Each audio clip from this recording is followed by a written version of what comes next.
इस वीडियो में हम बात करेंगे कि अगर आपने कोई केस लगाया है, अगर आपने कोर्ट में कोई केस लगाया है, कोई सिविल केस लगाया है, सिविल सूट लगाया है, तो उसमें जो कोर्ट फीस लगती है उसको आप रिफ़ंड कैसे करवा सकते हैं, वापस कैसे करवा सकते हैं अगर आपका केस ख़त्म हो चुका है। देखिए, सबसे पहले मैं क्लियर कर देता हूँ यहाँ पर, कोर्ट फीस तभी आपको रिफ़ंड होगी जब आपका कॉम्प्रोमाइज़ हुआ है, जब आपका समझौता हुआ है दूसरी पार्टी के साथ। पहले क्या था कि जब लोक अदालत में, जो लोक अदालत लगती है, लोगों की अदालत लगती है, उसमें कोई केस जो है वो डीएडब्ल्यू होता था, मतलब राजीनामे से ख़त्म होता था, कॉम्प्रोमाइज़ होता था दोनों पार्टीज़ का। तो लोक अदालत में कोर्ट फीस के रिफ़ंड के ऑर्डर कर दिए जाते थे कि जितनी भी प्लेंटिफ ने, जिसने केस लगाया है,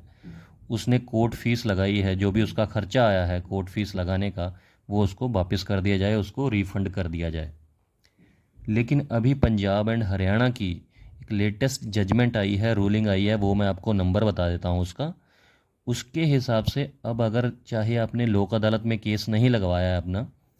अगर आपका राजीनामा हो चुका है उसमें, तो आप कोर्ट फीस अपनी वापस ले सकते हैं, रिफ़ंड करवाने की दरख्वास्त दे सकते हैं। जब आप कोर्ट में अपना केस वापस लेंगे, मान के चलिए आप प्लेंटिफ हैं, आपने केस लगाया है, कोई रिकवरी का सूट है, एक एग्जांपल ले लेते हैं कि आपने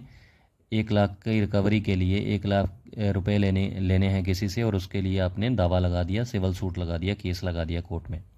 तो 1 लाख के लिए आपको कोर्ट फीस भी लगानी पड़ती है, हर स्टेट की अलग अलग होती है, कि कहीं पर 2,000 होगी, कहीं पर 4,000 होगी, कहीं पर 5,000 होगी। तो जितनी भी आपने कोर्ट फीस लगाई है, जब आप केस वापस लेंगे, अगर आपका राज़ीनामा हो गया है, तो जो आप स्टेटमेंट देते हैं, चाहे आप नए एडवोकेट हैं, उसके लिए भी मैं आपको बता रहा हूँ कि जब आप स्टेटमेंट देंगे प्लेंटिफ की तरफ से, तो उसमें साथ में आपको एक लाइन लिखवानी होगी कि मैं ये केस वापस लेना चाहता हूँ, मेरा राज़ीनामा हो चुका है ऑपोजिट पार्टी के साथ, डिफेंडेंट के साथ, मुझे मेरे पैसे वापस मिल गए हैं, और साथ में जो मैंने कोर्ट फीस लगाई है वो मुझे वापस कर दी जाए। तो अगर आप ये लिखवा देते हैं तो कोर्ट उसके बाद आपको ऑर्डर कर देती है, चाहे आपका केस लोक अदालत में नहीं भी लगा है। अब मैं इसके बारे में आपको रूलिंग बता देता हूँ कि कहाँ पर आप पर जाकर इसका रेफरेंस दे सकते हैं, क्योंकि कई बार जो जज साहब होते हैं उनको कई बार रूलिंग का नहीं पता होता है, कुछ रूलिंग वो मिस भी कर सकते हैं। तो कई कोर्ट्स आपसे रेफरेंस मांग सकती हैं कि आपका केस लोक अदालत में नहीं लगा है, तो आपकी कोर्ट फीस क्यों रिफ़ंड की जाए। तो उसके लिए आप नंबर लिख लीजिए, वो नंबर मैं आपको बता देता हूँ। देखिए, इसका जो नंबर है वो है ARB 354 2019, और इसका जो डेट ऑफ डिसीजन है वो है 9/11/2022 को, 9/11/2022 को 2022 में ये डिसीजन आया था। पंजाब एंड हरियाणा कोर्ट की ये रूलिंग है, और उस ऑनरेबल हाई कोर्ट कोर्ट की तरफ से ये रूलिंग दी गई है कि अगर आपका राज़ीनामा हो जाता है, कॉम्प्रोमाइज़ हो जाता है, चाहे आपका केस अपील में क्यों ना चला गया हो, चाहे देखिए लोअर कोर्ट में आपका डिसीजन हो गया, आपका कॉम्प्रोमाइज़ नहीं हुआ, और आपने कोई भी पार्टी अगर अपील में भी चली जाती है, तो वहाँ पर भी अगर राज़ीनामा हो जाता है, कॉम्प्रोमाइज़ हो जाता है, तो आपकी जो कोर्ट फ़ीस है वो आपको वापस मिल जाती है, अगर आप रिक्वेस्ट करते हैं तो। इवन कि अगर आपने काउंटर क्लेम लगाया है, जैसे प्लेंटिफ ने केस लगाया डिफेंडेंट पर, डिफेंडेंट ने क्या किया, अपना रिटर्न स्टेटमेंट, अपना जवाब दावा भी दिया, और साथ में काउंटर क्लेम भी लगाया, तो काउंटर क्लेम में भी कोर्ट फीस लगती है। तो काउंटर क्लेमेंट भी जो अपनी कोर्ट फीस है वो वापस ले सकता है। तो काउंटर क्लेम में भी जो आपने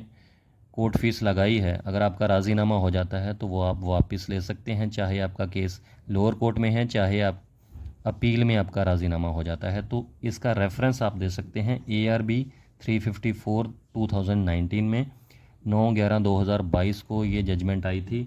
और केस का नाम है Messrs Mittal rice versus Haryana agro industries. तो इसका रेफरेंस दे के आप कोर्ट में अथॉरिटी लगा सकते हैं,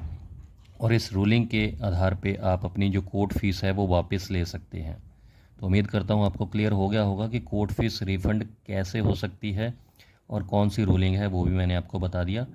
उम्मीद करता हूँ क्लियर हो गया होगा। कोई कन्फ्यूजन अभी भी रह गई हो तो प्लीज़ कमेंट ज़रूर कीजिएगा। नेक्स्ट वीडियो में ऐसे ही बात करेंगे सिंपल तरीके से किसी और जुडिशियल पॉइंट के ऊपर।